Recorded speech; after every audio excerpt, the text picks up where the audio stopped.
dapat hadir di ruangan ini dalam acara diseminasi budaya positif di SMA N1 Bunguran Timur yang akan dibawakan oleh calon guru penggerak, yaitu Bu Irawati SPSI. Ini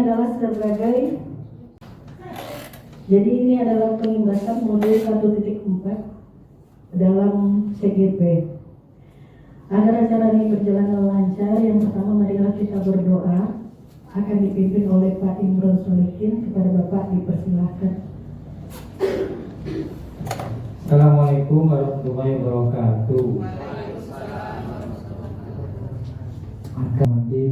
Wa ala al-masawbi ajma'in walhamdulillahi alamin. Allahumma ighfir lana wa liwalidina warhamhum kama rabbawna shighara wal masyayikhina wal jami'il mu'minat wal muslimat alahnya min hubal amat wa qadiyah hajat. Allahumma la sahla illa ma ja'altahu sahla wa anta taj'alul huzna idan syi'a syahla. Allahumma sahil umurana wa khasil maqasidana. Rabbana atina fid dunya hasanah wa fil akhirati hasanah wa qina adzabannar. Subhana rabbika rabbil izzati amma yasifun wa salamun alal mursalin. Wassalamualaikum warahmatullahi wabarakatuh. Dari acara berikutnya adalah kata sambutan yang akan diwakili, karena kepala sekolahnya sedang berhalangan, maka akan diwakili oleh Pak Imron Solikin. Kepada Bapak dipersilahkan. Penggerak. Kemudian sholawat serta salam pada junjungan Nabi besar Muhammad SAW dengan mengucapkan Allahumma shalli Muhammad wa ala Muhammad. Berikutnya kami mengucapkan terima kasih kepada Bapak Ibu Guru yang telah sudi meluangkan waktunya bersama-sama di tempat ini. Kemudian harapan atas mungkin kami sebagai perwakilan dari sekolah hanya mendukung yaitu program dari calon guru penggerak. Mudah-mudahan apa yang dilakukan oleh Bu Ira ini bisa kita terapkan di sekolah kita. Mungkin itu saja yang bisa kami sampaikan. Kurang lebihnya mohon maaf dan terima kasih atas perhatiannya. Ucapkan wassalamualaikum warahmatullahi wabarakatuh. Bismillahirrahmanirrahim. Assalamualaikum warahmatullahi wabarakatuh. Yang saya hormati selaku Kepala SMA Negeri 1 Bunguran Timur yang diwakili pada hari ini oleh Pak Imron Solihin, kemudian Ibu Kaur Kurikulum Bu Eva Isnarni, kemudian rekan-rekan majelis guru, para senior saya, kemudian yang sudah meluangkan waktu untuk kita bersama di sini dalam rangka mensukseskan kegiatan program CGP saya, yaitu pengimbasan dari budaya positif ke rekan sejawat di SMA Negeri 1 Bunguran Timur. Selamat beriman salam taruh pula kita kirimkan buat baginda Rasulullah SAW dengan ucapan Allahumma sholli ala sayyidina Muhammad wa ala ali sayyidina Muhammad. Semoga kita diakui nanti menjadi umatnya, amin amin ya rabbal alamin. Langsung saja ke inti ya Bapak Ibu. Di sini saya izin berdiri. Nah, judulnya diseminasi budaya positif di SMA Negeri 1 Bunguran Timur. Di sini ada 3 pertanyaan. Nanti Bapak Ibu boleh menjawabnya ya. Yang pertama, apakah dengan hukuman dapat mendisiplinkan anak? Nah, di sini siapa yang bisa menjawab? Boleh kita sharing. Apakah dengan hukuman bisa mendisiplinkan anak? Atau saya tunjuk? Nah, saya tanya Bu Urila. Silakan Bu Urila. Terima kasih Bu Ira atas kesempatannya. Hukuman dapat mendisiplinkan anak. Hukuman sebenarnya menurut saya melihat anak dulu Bu Ira. Ya, kadang ada yang hukuman itu bisa langsung berdampak sama anak, ada juga yang semakin dihukum semakin anak itu tidak disiplin, menganggap hal biasa gitu.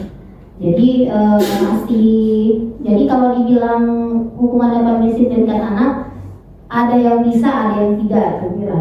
Oke, terima kasih Plus.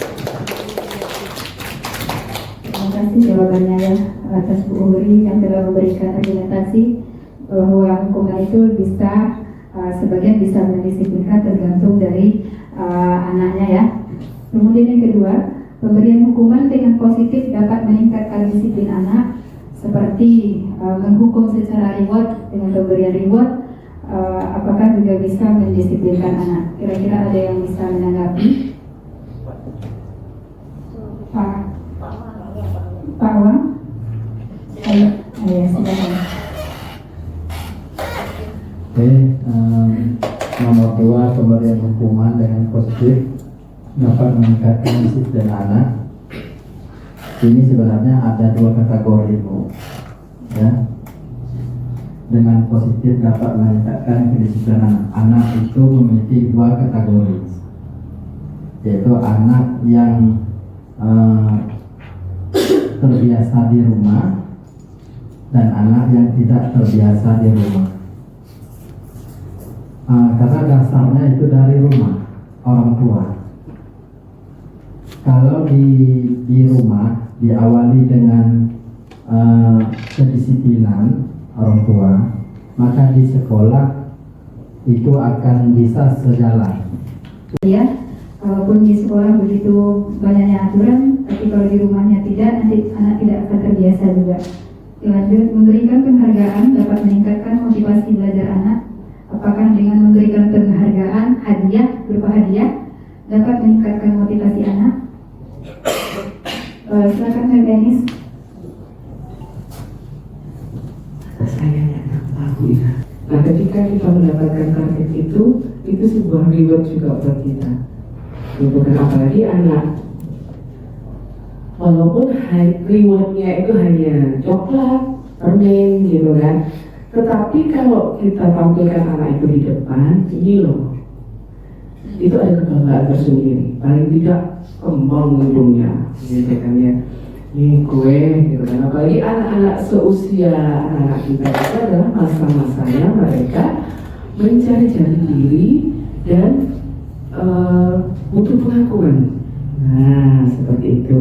Jadi paling tidak ada kebanggaan tersendiri ketika dia bisa mencapai atau mendapatkan apa yang dia inginkan, dalam hal ini misalnya nilai gitu misalnya ya, ditambah lagi mendapatkan reward, tentunya ada kebanggaan tersendiri buat si anak, dalam hal ini bisa menjadi contoh untuk yang lain.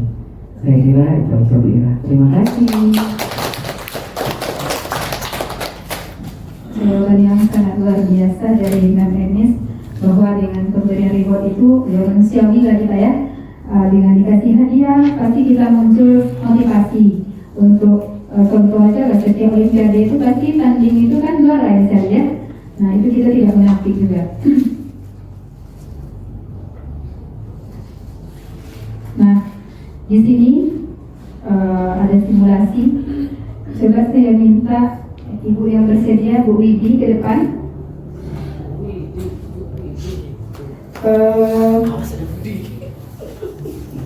Coba pegang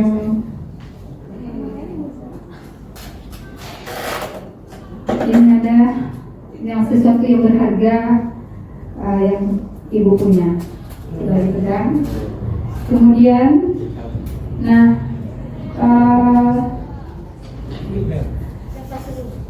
yang akan mengambilnya saya minta Ibu Fitri Ijora.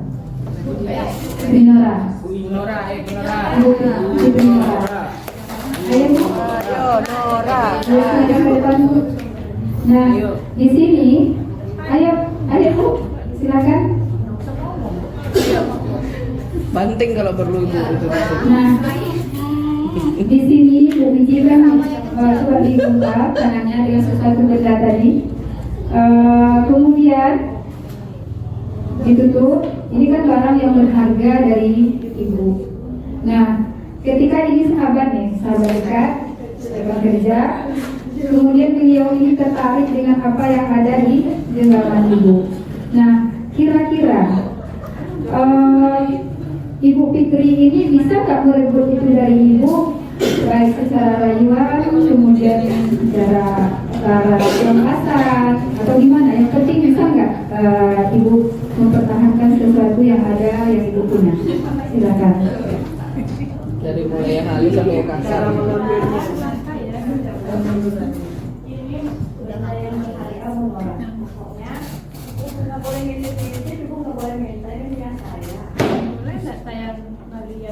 Nggak boleh Bu, ini rahasia. Nggak penting. Mana tahu punya kita sama kan? Oh, bukan, ini punya saya Bu. Coba lah lihat. Nggak boleh Bu. Nggak boleh. Ini nggak boleh lah, ini punya saya Bu. Boleh lah Bu. Apa namanya, nanti kita pergi jalan-jalan, lihat itu mana tahu ada yang sama. Oh, kita beli berdua. Jangan. Tidak boleh Bu.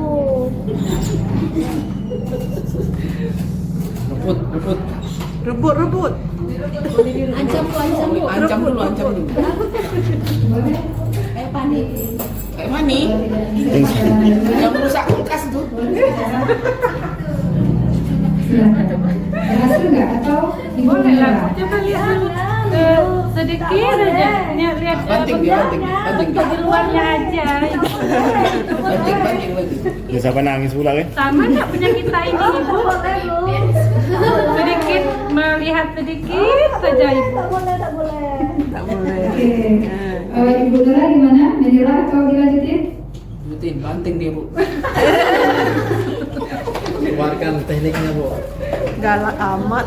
Menyerah. Kan udah kekerasan. Kasih hapus ya untuk semangatnya. Kalau saya udah saya piting tadi Bu. Di sini Ya kan kecil ya, saya piting. ada pembelajaran yang bisa kita ambil ya. Bahwa ketika kita memiliki sesuatu benda yang paling berharga dari diri kita, bagaimana dan cara bagaimanapun orang lain memintanya, dan dengan teknik bagaimanapun dengan diri kita, pasti kita akan kontrol kita pasti tetap kuat untuk mempertahankannya. Semakin kuat stimulus yang masuk, respon kita pun semakin kuat untuk mempertahankannya. Itulah sebuah kontrol diri. Kemudian lanjut ke Nambah.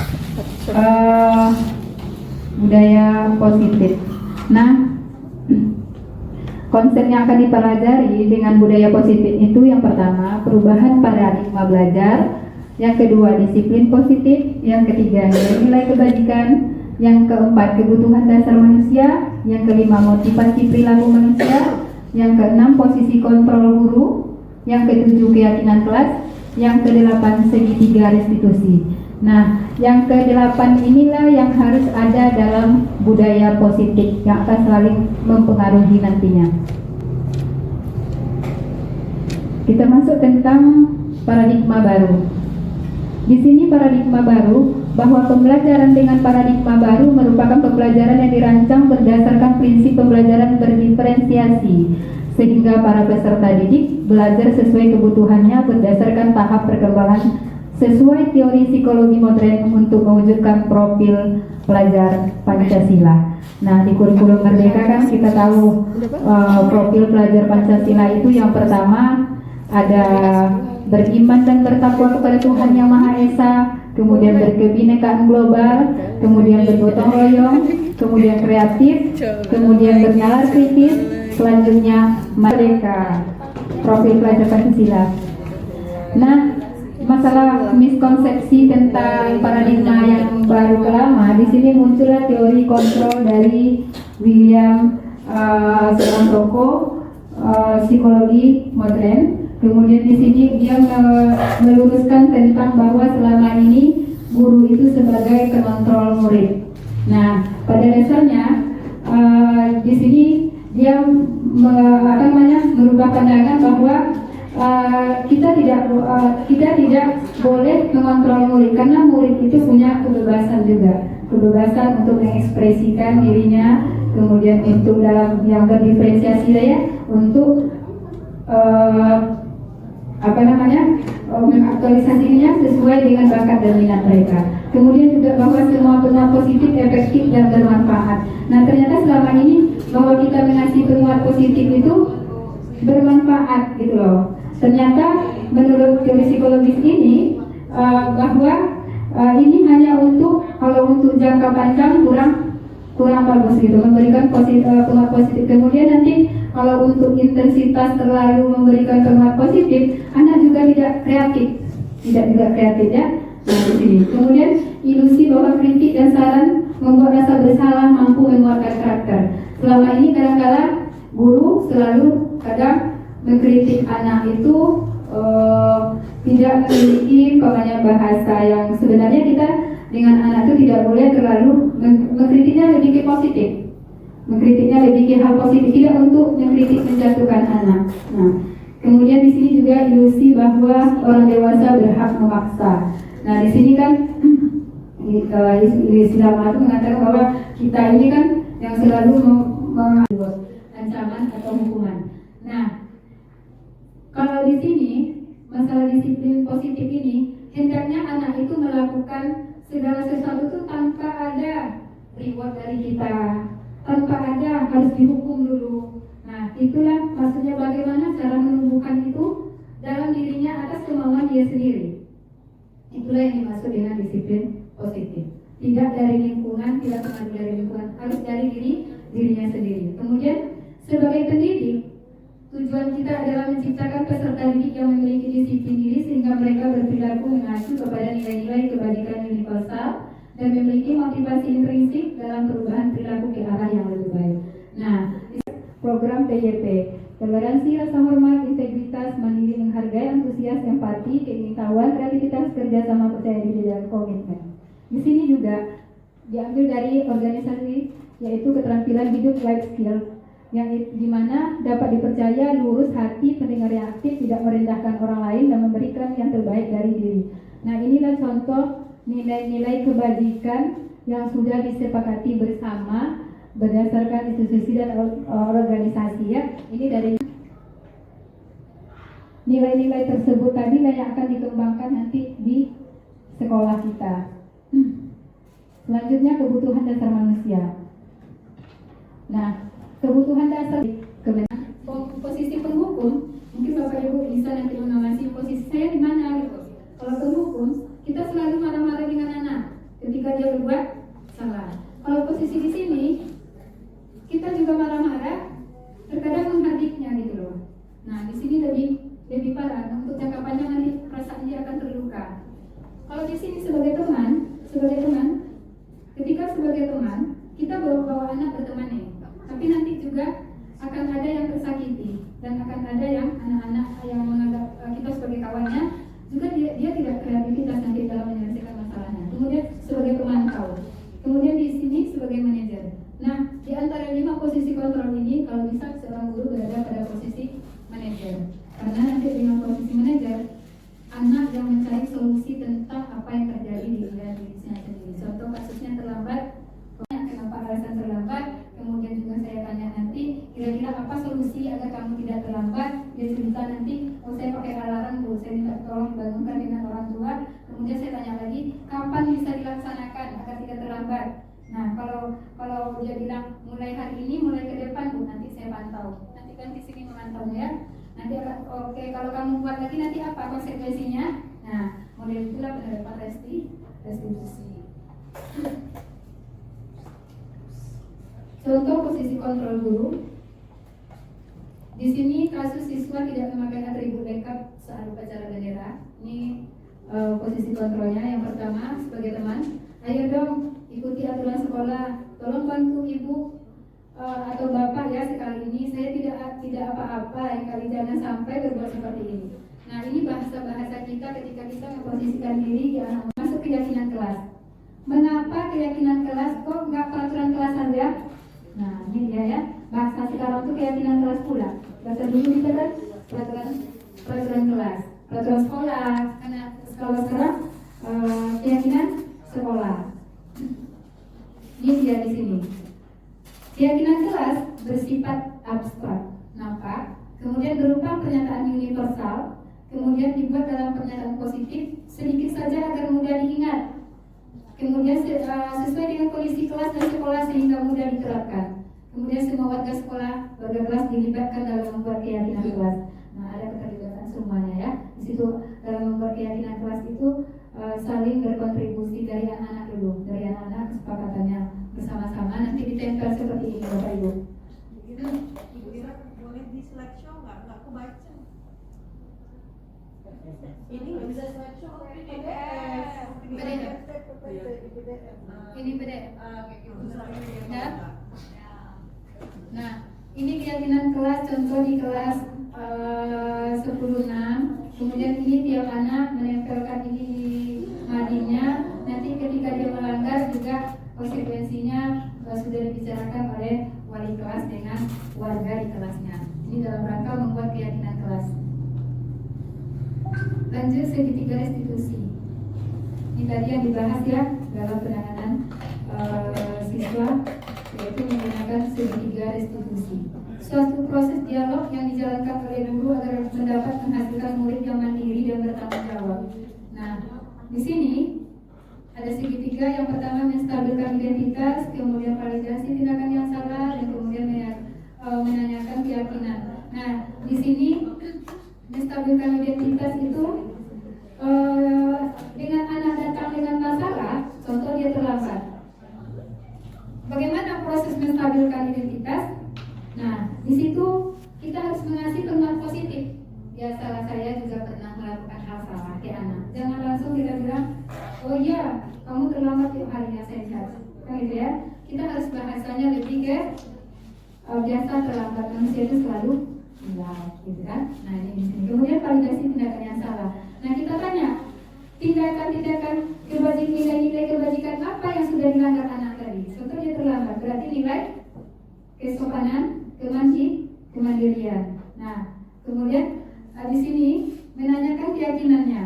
Nah, menurut kita tadi lagi anak itu, ketika dia terlambat tadi, kira-kira apa dampak positif dan dampak negatif kalau dia selalu terlambat. Kemudian apalagi nanti, kalau bisa nggak dia menerapkannya? Kalau menurut dia bagaimana cara solusi agar dia tidak terlambat lagi? Itu dampaknya juga dari anak. Kita hanya sebagai pendengar yang setia. Nah, habis itu kita pancing lagi dengan pertanyaan kapan bisa dijalankan atas apa yang sudah dia utarakan tadi. Ini di sini menanyakan keyakinan.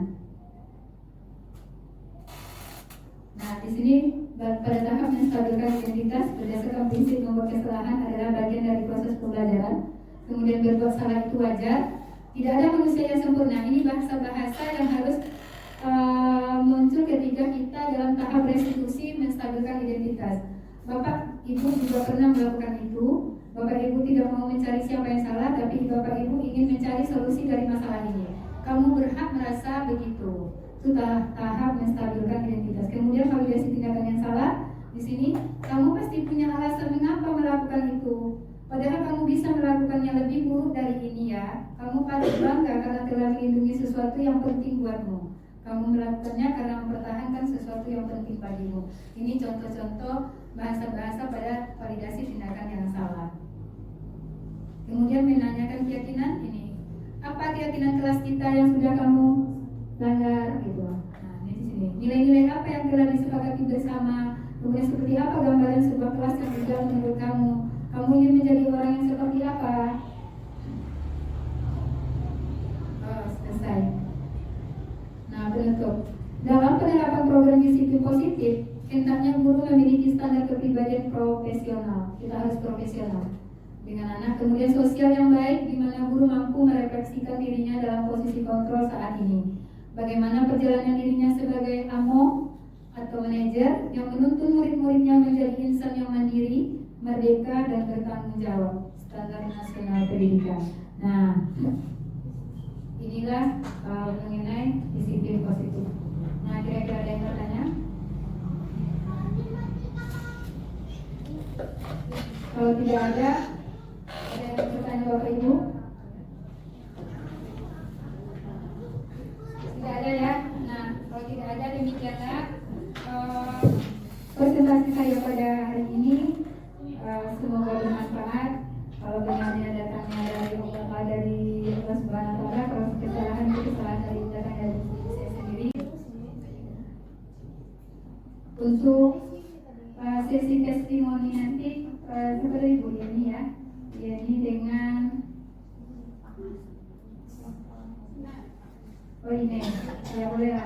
ya.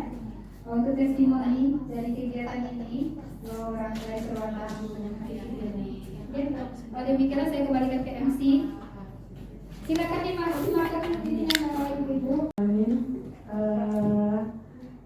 Bapak Ibu, begitulah diseminasi budaya positif dari Wirawati sebagai penindasan untuk CPG beliau pada modul 1.4. Semoga ilmu yang diberikan untuk hari ini bermanfaat buat kita semua, Bapak Ibu ya. Amin. Akhir kata, saya tutup acara ini dengan Assalamualaikum warahmatullahi wabarakatuh. Ya, Assalamualaikum warahmatullahi wabarakatuh. Saya Yeniati di sini sebagai guru BK. Untuk hasil dari presentasi Ibu calon guru penggerak kita Ibu Irawati tadi tentang budaya positif untuk tingkat SMA ya Bu ya. Nah, untuk saya pribadi, saya rasa manfaatnya sangat bagus sekali, terutama untuk saya sebagai guru BK. Kedepannya insya Allah akan saya coba untuk terapkan di pelajaran saya. Itu aja, terima kasih. Wassalamualaikum warahmatullahi wabarakatuh.